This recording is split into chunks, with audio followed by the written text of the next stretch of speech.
beaucoup ont pensé que le pays ne tiendrait pas 2 semaines. Nous sommes à 5 mois. Le pays tient encore, le pays est debout. Je rappelle aux uns, le Mali est un vieux pays, c'est un pays résilient. Nous tenons parce que notre peuple le veut.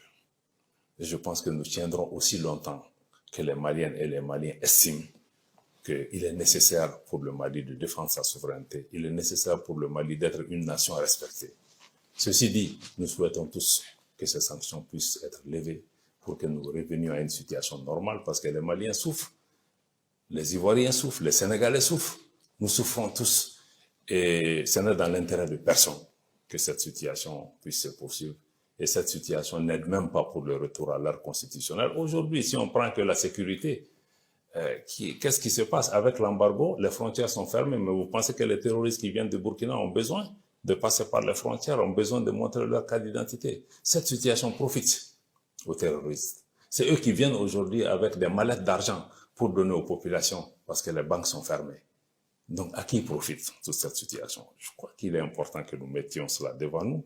Et j'espère, je crois qu'il est possible pour nous d'arriver à un accord rapide pour permettre à la région et au Mali de reprendre des relations normales et qu'on puisse conforter la stabilité et renforcer la prospérité dans notre région. Abdoulaye Diop, quelles sont les relations aujourd'hui entre le Mali et la France? Il y a eu une montée de tension inhabituelle ces derniers mois. Vous êtes monté au créneau à plusieurs reprises pour dénoncer un mépris de la part de Paris.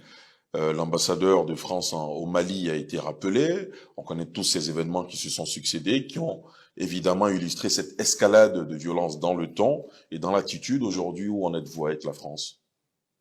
La France est un pays avec lequel nous avons des relations très complexes et de longue durée. De longue durée, on a parlé de couple franco-malien. Ça sera trop le dire, mais on a cheminé ensemble depuis des temps noirs de la colonisation à aujourd'hui. Mais ce que je peux vous dire, c'est que le Mali ne s'est jamais situé dans une attitude d'hostilité ouverte vis-à-vis de la France. Et chaque fois que le gouvernement du Mali a posé des actes à l'endroit de la France, c'est qu'il y a eu des propos inacceptables, désobligeants, où il y a eu des actes qui ont été posés, qui ont dû amener le Mali à répondre parce que nous pensions que notre souveraineté n'était pas respectée, ou notre dignité ne sont pas respectées, ou notre capacité à décider en tant qu'État souverain. Je crois que ce sont ces éléments qui nous ont amenés à ces différentes questions. Le Mali estime que et il va continuer à travailler avec la France, avec tous les pays, s'il est respecté en tant que nation, si sa souveraineté est respectée, si la relation avec la France se fait dans le cadre de la sincérité, mais aussi dans le cadre d'un partenariat gagnant-gagnant, un partenariat aussi qui intègre l'élément que le Mali va travailler avec tous les partenaires de son choix, sans se laisser dicter, par qui que ce soit, le choix de ses partenaires. Comme nous respectons l'habilité, la capacité, la faculté de chaque pays aussi de décider avec quel partenaire il va travailler. Les relations diplomatiques en ce moment sont rompues avec Paris? Ah non, mais il y a 2 jours, j'ai reçu l'ambassadeur, le chargé d'affaires français ici. J'ai rencontré l'ambassadeur de France à New York. C'est quoi les perspectives? Les relations diplomatiques existent encore entre la France et le Mali. Nous nous parlons.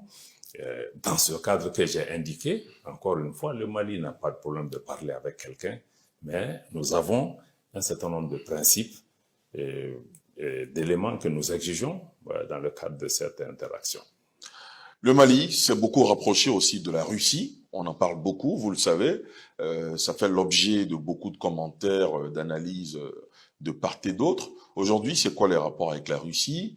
La présence de Wagner, notamment au Mali, est beaucoup commentée. Comment les choses se passent sur le terrain?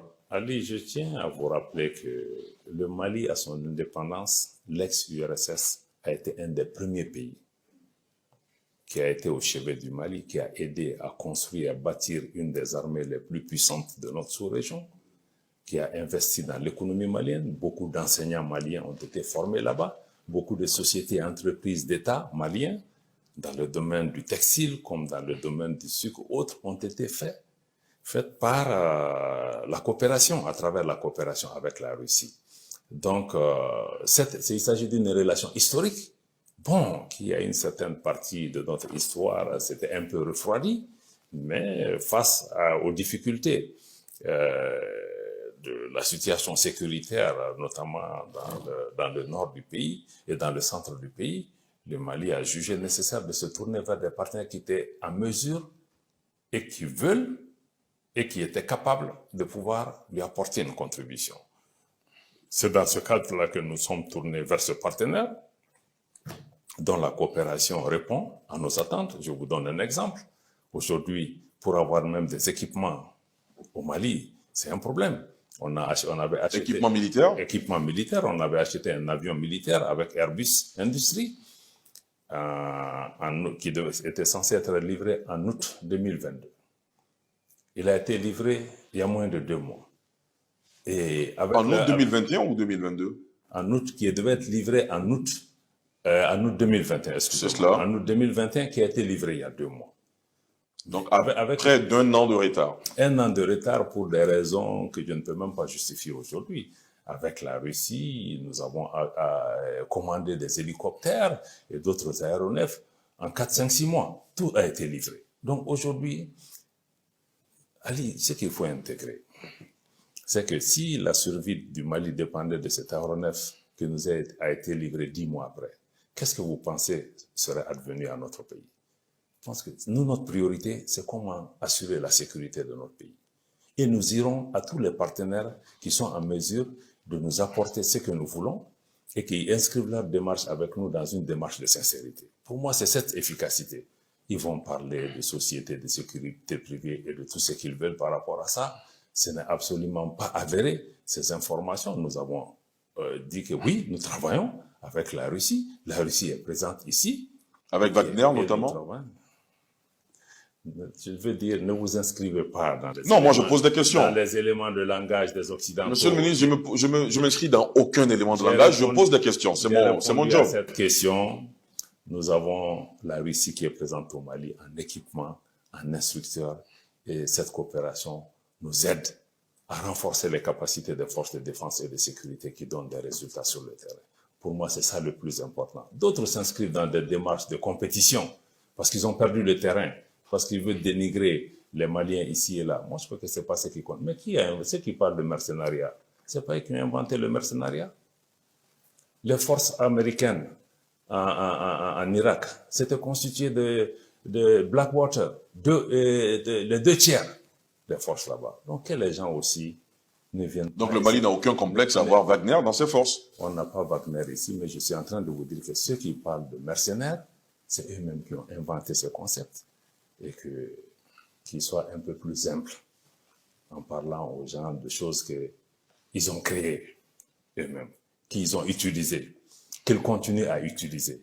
Nous, notre problème, c'est que les choix qu'on a faits ne leur conviennent pas et ils essaient de trouver des moyens de créer des problèmes par rapport à ça. Mais le Mali va continuer à travailler pour sa sécurisation, pour donner les moyens nécessaires à nos forces de défense et de sécurité pour faire ce qui est nécessaire pour mettre notre pays à l'abri. Pour moi, c'est ce qui est important. Je ne roule pas sur les thématiques et les agendas que les autres mettent ici et là. Ils peuvent continuer à parler de cela. Très bien. Parmi vos voisins, il y en a un...